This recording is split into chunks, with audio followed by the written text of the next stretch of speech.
오늘 우리에게 주시는 하나님의 말씀은 열왕기하 5장 1절에서 14절까지 말씀입니다. 한 절씩 교독하시겠습니다. 열왕기하 5장 1절에서 14절 말씀입니다. 아람 왕의 군대 장관 나아만은 그의 주인 앞에서 크고 존귀한 자니 이는 여호와께서 전에 그에게 아람을 구원하게 하셨음이라. 그는 큰 용사이나 나병 환자더라. 전에 아람 사람이 그를 지어나서 이스라엘 땅에서 어린 소녀 하나를 사로잡음에 그가 나아만의 아내에게 수동들었더니 그의 여주인에게 이르되 우리 주인이 사마리아에 계신 선지자 앞에 계셨으면 좋겠나이다. 그가 그 나병을 고치리이다 하는지라. 나아만이 들어가서 그의 주인께 아뢰어 이르되 이스라엘 땅에서 온 소녀의 마음이 이러이러하였다 하니 아람 왕이 이르되 갈지어다. 이제 내가 이스라엘 왕에게 그를 보내리라 하더라. 나아만이 곧 떠날새 은 10달란트와 금 6,000개와 의복 10벌을 가지고 가서 이스라엘 왕에게 그 글을 전하니 이르되 내가 내 신하 나아만을 당신에게 보내오니 이 글이 당신에게 이르거든 당신은 그의 나병을 고쳐주소서 하였더라. 이스라엘 왕이 그 글을 읽고 자기 옷을 찢으며 이르되 내가 사람을 죽이고 살리는 하나님이냐? 그가 어찌하여 사람을 내게로 보내 그의 나병을 고치려 하느냐? 너희는 깊이 생각하고 저 왕이 틈을 타서 나와 더불어 시비하려 함 줄 알라 하니라. 하나님의 사람 엘리사가 이스라엘 왕이 자기의 옷을 찢었다 함을 듣고 왕에게 보내 이르되 왕이 어찌하여 옷을 찢었나이까 그 사람을 내게로 오게 하소서. 그가 이스라엘 중에 선지자가 있는 줄을 알리이다 하니라. 나아만이 이에 말들과 병거들을 거느리고 이르러 엘리사의 집 문에 서니 엘리사가 사자를 그에게 보내 이르되 너는 가서 요단강 너머에 밀고 쏟으라. 내 산이 회복되어 깨끗하리라 하는지라. 나아만이 노하여 물러가며 이르되 내 생각에는 그가 내게로 와서 나와 서서 그의 하나님 여호와의 이름을 부르고 그의 손을 그 부위 위에 흔들어 나병을 고칠까 하였도다. 다윗의 강 아바가 아무런 이스라엘 강보다 낫지 아니하냐. 내가 거기서 볼 수 있으면 깨끗하게 되지 아니하냐 하고 몸을 돌려 분노하여 떠나니 그의 종들이 나와서 말하여 이르되 내 아버지여 선지자가 당신에게 큰 일을 행하라 말하였다면 행하지 아니하였으리이까. 하물며 당신에게 이르기를 씻어 깨끗하게 하라 함이리이까 하니 나아만이 이에 내려가서 하나님의 사람의 말대로 요단강에 일곱번을 물쳤으니 그의 살이 어린아이의 살같이 회복되어 깨끗하게 되었더라. 아멘. 히말라야 산속 깊은 산중에서 평생 기도하고 하나님을 묵상한 수도사가 있었다고 합니다. 어느 날 마을 아래에서 수도원을 운영하는 원장이 찾아왔습니다. 그리고 상담을 하였습니다. 수도사님, 제가 원장으로 있는 수도원에는 한때 사람들이 많이 있었습니다. 모여서 찬송하고 기도하고 경건의 훈련을 받았습니다. 그런데 지금은 수도원이 텅 비었습니다. 어떻게 해야 수도원을 다시 부흥시킬 수 있을까요? 그렇게 물어보았습니다. 그러자 능력의 수도사는 말하였습니다. 수도원이 오는 사람들 중에는 사람의 모습으로 변장하신 하나님이 계십니다. 당신들이 그분을 알아볼 수 있어야 되겠습니다. 그렇게 말해 주었습니다. 그러면 수도원이 부흥할 것입니다. 그렇게 얘기를 했어요. 이 말을 들은 원장은 수도원으로 내려가서 사람들에게 말했습니다. 여러분들 중에 사람의 모습으로 변장한 하나님이 계십니다. 우리는 그분을 알아볼 수 있어야 되겠습니다. 그러자 이 말을 들은 사람들은 이제부터 사람들 보는 자세가 달라졌어요. 혹시 이분이 하나님 아니야? 혹시 저분이 아닐까? 그러면서 사람 보는 눈이 달라진 겁니다. 그러는 가운데 서로 말들도 조심하게 되고, 하나님인 줄 모르니까, 이분이 하나님인 줄 모르잖아요. 행동도 조심하게 되고 상대방을 존중하게 되었다는 이야기입니다. 그러는 사이에 수도원에는 감사가 생겨나게 되었고 찬성이 울려 퍼지게 되었다는 겁니다. 수도원의 은혜가 풍성하다는 소문이 나자 이제는 사방에서 사람들이 몰려 나오기 시작했다는 이야기입니다. 그리하여 수도원은 사람들로 가득 찼다 하는 그런 이야기입니다. 오늘 성경 말씀은요, 문둥병자인 나아만 장군의 이야기입니다. 오늘 6월 첫째 주일에요, 우리에게 주시는 하나님 말씀을 우리가 상고하고자 합니다. 첫 번째로 말씀하는 것은 나아만 장군에게는 듣는 마음이 있었다는 것입니다. 듣는 마음이 있었다는 거예요. 이 3절 말씀을 다 같이 봉독합니다. 시작. 그의 병신에게 이르되 우리 주인이 사마리아에 계신 선지자 앞에 계셨으면 좋겠나이다. 그가 그만 병을 주시리라 한지라. 이스라엘에서 잡혀온 여종 하나가 있었습니다. 이 여종이 나아만의 집에서 수종을 들고 있었는데 자기 주인이 나병 환자임을 알고 이스라엘 선지자 엘리사에게 가서 병을 고쳤으면 좋겠다고 그렇게 말을 하였습니다. 정보를 제공해 준 거죠. 전하는 사람도 귀하지만은 그런 정보를 받아들이고 실행하는 것도 귀한 일이에요. 하찮은 여종의 말이라고 무시할 수도 있는 거거든요. 그런데 나아만은 그렇게 하지 않았다는 겁니다. 여종의 말을 잘 받아들였다고 하는 그런 이야기입니다. 나아만이 엘리사에게 와가지고요, 이렇게 만났는데 대접이 좀 소홀했어요. 그래서 나아만이 화가 나가지고 그냥 돌아가려고 한 적이 있습니다.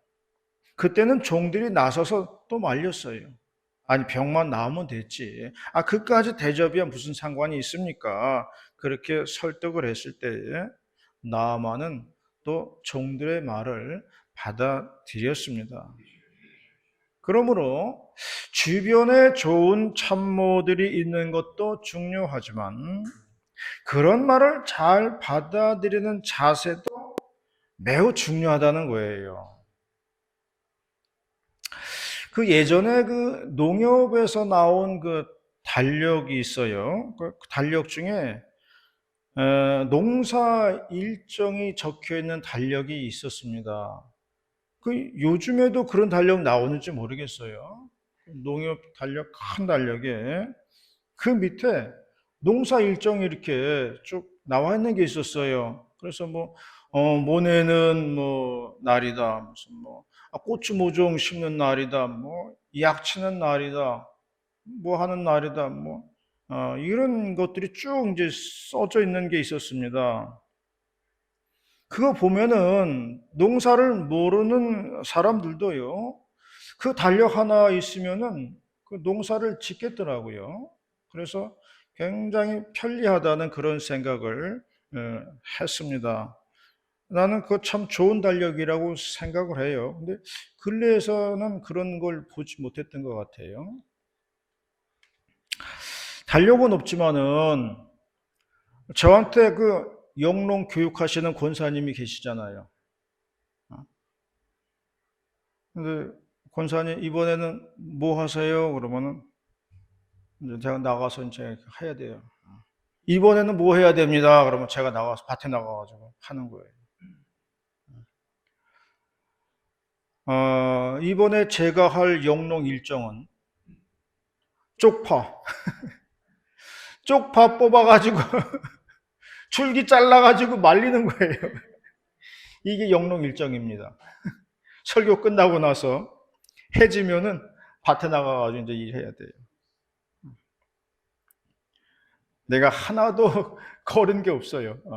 시키는 대로 다 했습니다. 그래서 그런지 하여간 오이건 호박이건 하여간 잘 자라고 있는 것을 볼 수가 있습니다. 주변에서 해주는 귀한 말들을 잘 들어야 됩니다. 그러면 다 피가 되고 살이 되는 거예요.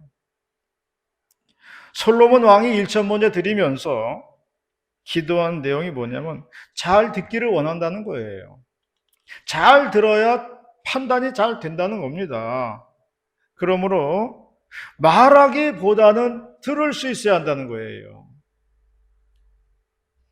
지혜는 듣는 데서 나온다는 겁니다. 잘 듣는 사람이 지혜로운 사람이에요. 엘리야 선지자가 로뎀나무 안에서 앉아가지고 죽기를 구할 때였습니다. 하나님께서는 까마귀를 통해 가지고 떡과 물을 보내주셨어요. 그리고 말씀하기를 하나님의 산으로 가라 그랬어요. 거기서 하나님의 소리를 들으라고 그랬습니다. 엘리야가 떡과 물을 먹고 기력을 회복해가지고 하나님 산으로 갔더니만 처음에는 천둥 소리가 들렸어요. 번개가 치고 태풍의 소리가 요란했습니다. 그런데 거기에는 하나님의 소리가 없었다는 거예요. 요란한 소리가 다 지나가고 난 뒤에 세미한 소리가 들렸는데 거기에 하나님의 소리가 있었다는 겁니다. 그러므로 하나님의 소리는 잘 귀 기울여 들어야 한다는 거예요. 엘리야는 귀를 기울여서 하나님의 소리를 들었습니다. 요란한 소리는 집중해서 들을 필요 없어요. 다 그냥 잘 들려요. 그러나 하나님의 소리는 우리가 집중을 해서 들어야 한다는 거예요. 그러므로 내 마음속에서 울려 퍼지는 하나님의 음성, 내 마음속에서 들려지는 하나님의 감동, 이것을 잘 듣고 받아들여야 된다는 거예요. 하나님이 요란하게 하시진 않아요. 요란하게 말씀하시지 않아요. 내 마음속에 울려 퍼지는 잠잠한 그 감동 하나, 그 음성 한마디, 이거를 듣고 우리가 실천을 해야 된다는 거죠. 그럴 때 우리는 하나님과 가까운 사이가 된다는 것을 말해주고 있습니다. 우리가 그런 음성을 소홀히 하면 어떻게 되나? 그 다음부터는 하나님도 말씀하지 않아요. 하나님도 입을 막고 말을 안 하신다는 겁니다. 다른 게 저주가 아니에요. 하나님께서 말을 안 하시는 게 저주예요. 아무리 들으려고 해도 감동이 없고 아무리 들으려고 해도 말씀이 없는 것, 이것이 바로 저주예요. 하나님과의 대화 단절이 심판이에요. 심판이 다른 게 아니에요. 하나님과 대화가 끊어진 게 심판이에요. 하나님 말씀을 들을 수 없는 게 심판입니다. 하나님의 감동이 없는 게 심판이에요. 그러므로 듣는 마음이 복된 마음이라는 것을 믿으시기를 바랍니다. 옥토 같은 마음에 하나님의 말씀이 뿌려질 때에 우리는 30배, 60배, 100배 결실을 얻게 되는 것입니다. 들음으로써 말미암아 지혜로운 주의 종들이 다 되시기를 바라겠습니다. 두 번째로 말씀하는 것은 자신을 내려놓을 때에 하나님이 역사하신다는 겁니다. 나를 내려놓으라는 거예요. 그러면 하나님이 역사한다는 겁니다. 14절입니다. 14절 말씀을 다 같이 봉독하도록 하겠습니다. 14절 시작. 나만이 이에 내려가서 하나님의 사람의 말대로 요단강에 7번 물을 부으니 그의 살이 어린아이의 살같이 회복되어 깨끗하게 되었더라. 엘리사 선지자가 요단강에 가서 몸을 7번 씻으라고 했습니다. 그러자 나만 장군이 화를 냈어요. 아니, 장군 대접이 소홀하다는 겁니다. 그리고 아람 나라의 물은 요단 강물보다 더 맑고 깨끗하다는 거예요. 그래서 엘리사의 말을 거부하였습니다. 그러나 나아만은 종들의 말을 듣고 결국에는 요단강에 들어가서 7번 몸을 씻게 되었다는 말씀이에요. 병을 고치기 위해서는요, 나아만은 자신의 갑옷부터 벗어야 되는 거예요. 나아만에게 있어서 그 장군 갑옷은 자신의 전부입니다. 나아만은 그거 없이는 살 수가 없는 거예요. 갑옷은 나아만의 알파와 오메가예요. 그러나 문둥병을 고치기 위해서는 그걸 벗어야 된다는 거예요. 자신을 내려놔야 된다는 겁니다. 자신의 알파와 오메가를 내려놔야 돼요.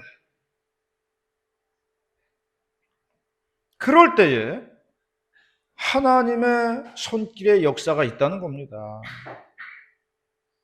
갑옷으로 자신을 칭칭 갖고 있는 한 하나님도 역사할 수 없다는 거예요. 하나님도 뭘 어떻게 할 수가 없어요. 자신을 내려놓을 때에 비로소 하나님의 임재를 체험하게 된다는 것을 말씀하고 있는 겁니다. 성경을 읽어보면요, 성경에 나오는 그 위인들이 있잖아요. 다 하나같이 실수한 장면이 있습니다.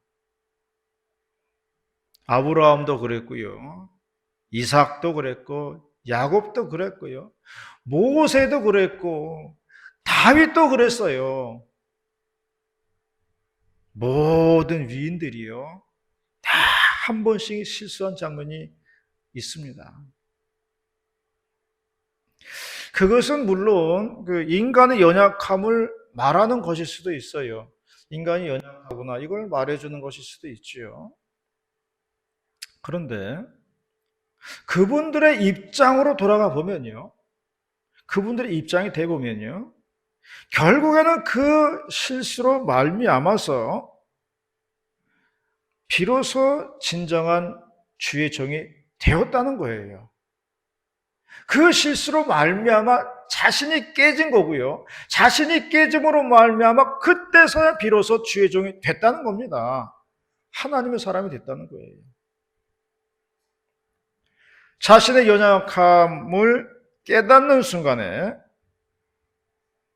하나님의 위대하심을 발견하게 된다는 겁니다.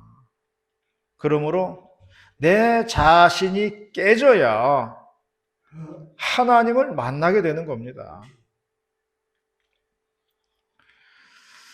시장에서 물을 길어서 팔아가지고 사는 남자가 있었어요. 그에게 이제 10개의 항아리가 있었다고 합니다. 매일 아침 일어나가지고 양쪽에 항아리를 매다 막대기를 치고 이제 우물에서 물을 길어다 시장에 내다 팔았어요. 그러던 어느 날 항아리 하나가 금이 가고 말았습니다. 그런데 남자는 변함없이 그 항아리에다가 물을 담아가지고 계속 날라서 팔았다는 거죠. 다른 9개의 멀쩡한 항아리와 마찬가지로 이렇게 똑같이 한 거예요. 물을 길어다가 1마일이나 되는 넓은 거리를 걸어 다니면서 그렇게 했다는 거죠. 그로 인해 가지고 다른 항아리에 비해서 물값은 절반밖에 받을 수가 없었지요.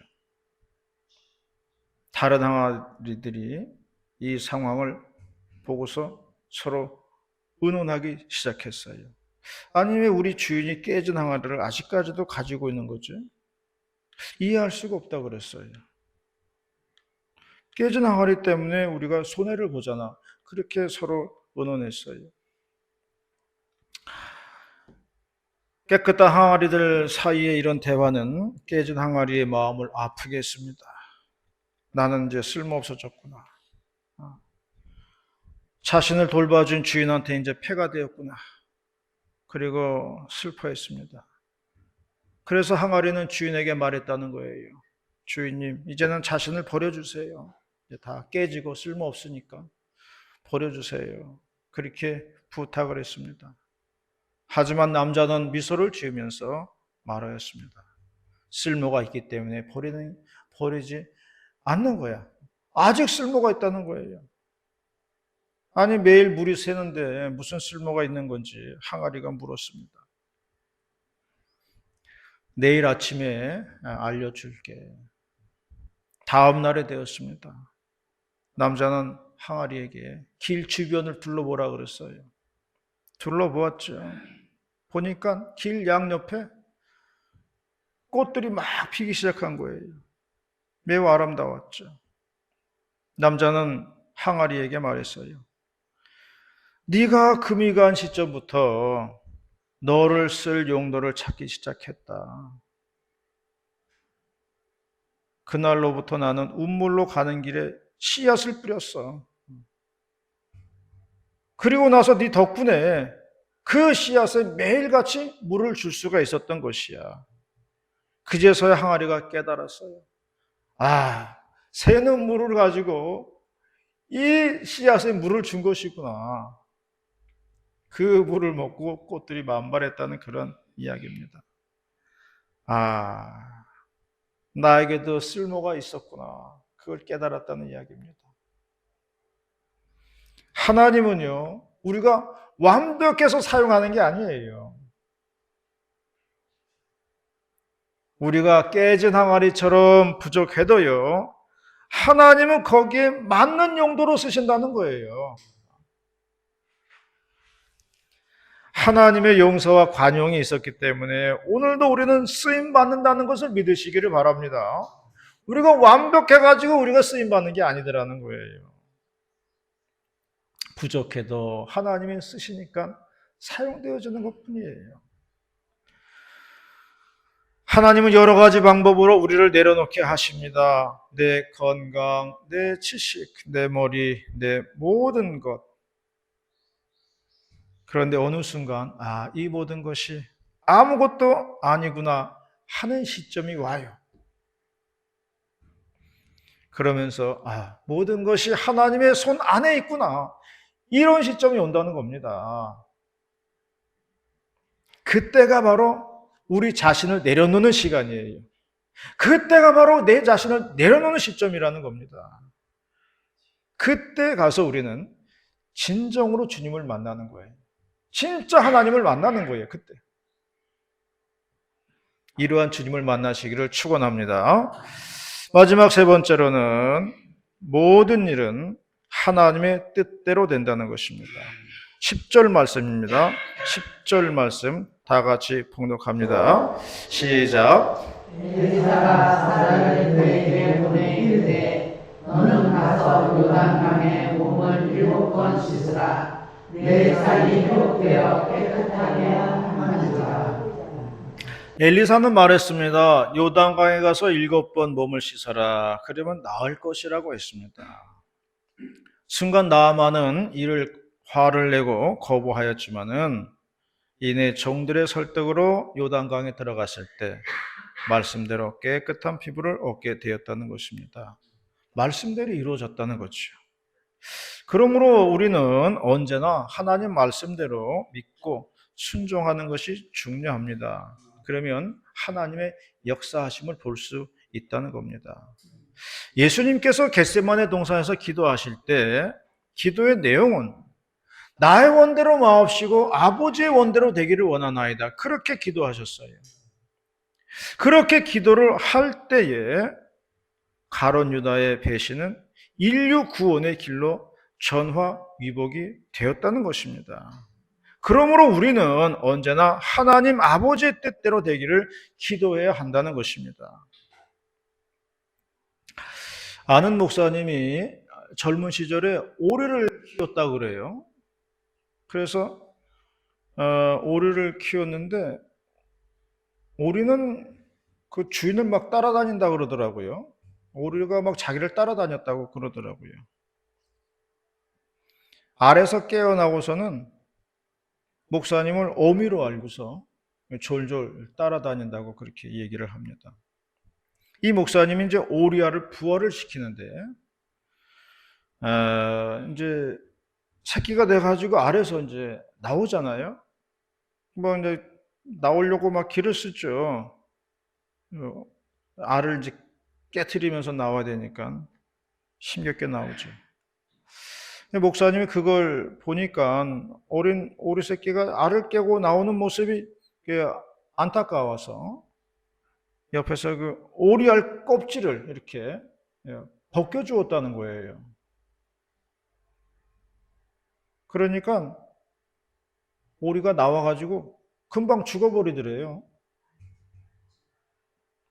그래서 이 목사님이 깨달았다는 겁니다. 오리 새끼가 알을 깨트리는 과정이 있어야 살아갈 힘을 얻는다는 겁니다. 지가 지 힘으로 이렇게 기를 쓰고 나와야 생존을 한다는 거예요. 그걸 우리가 걱정이 돼가지고 뭐 참견을 해가지고 껍질을 벗겨주고 이러면요 죽어버린다는 거예요. 그러므로 우리는 옆에서 간섭하기보다는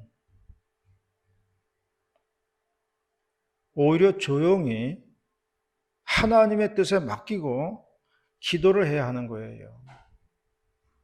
우리가 간섭한다고 되는 게 아니에요. 우리가 참견한다고 되는 게 아닙니다. 말 없이 그냥 조용히 옆에서 기도해 주면 하나님의 뜻대로 가는 거예요. 그러면 하나님이 역사하시는 거예요.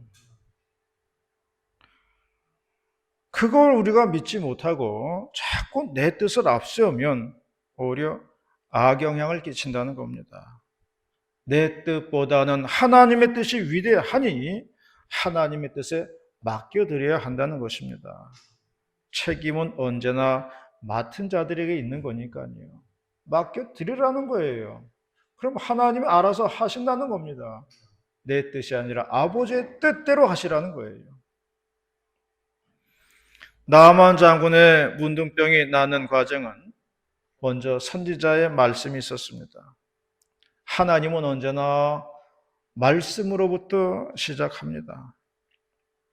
그런 다음에 그 말씀이 이루어져 가도록 인도하시는 것을 볼 수가 있습니다. 성경은 말하기를 우리가 염려하고 걱정함으로 키를 한 자나 더 크게 할 수 있느냐 말하였습니다. 그렇게 할 수 없다는 거죠.